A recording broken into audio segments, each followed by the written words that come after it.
Warung Kampung 12. Teren. Apa lu?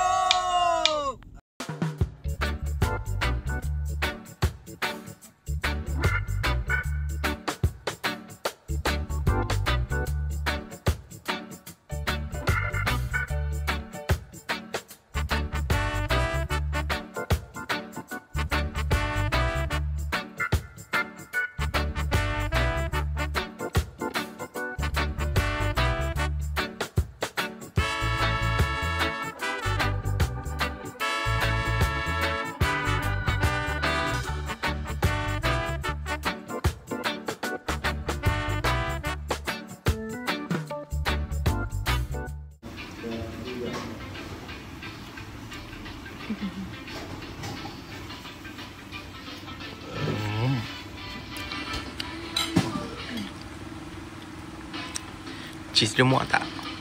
Banyak sangat. Mula-mula makan tak muak lagi lah. Try.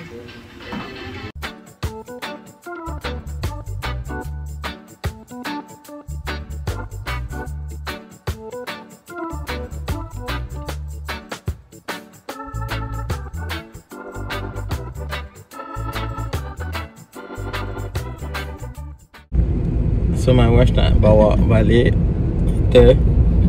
Dia kata dia dah lama tak drive. Good for that. So overall untuk makanan tadi, macam mana propa tu? Macam mana baby? 4 out of 5? Yes. Tapi betul. Sebab dia guna chicken chop yang breadcrumb tu, macam dah lama gila tak rasa kan. Chicken chop breadcrumb tu. And then meatball dia pun sedap. Besar gila meatball dia.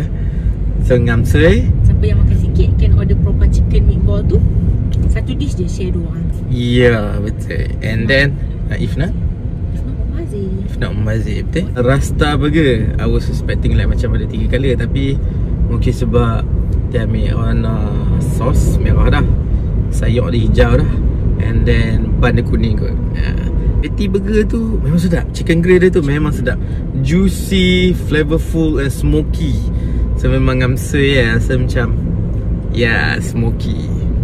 Okay. Overall 4.5. No, banyaknya.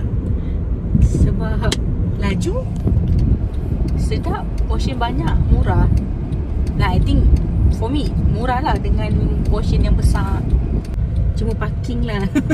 Yes, the parking dia tu mungkin dia baru nak tolak tempat tu.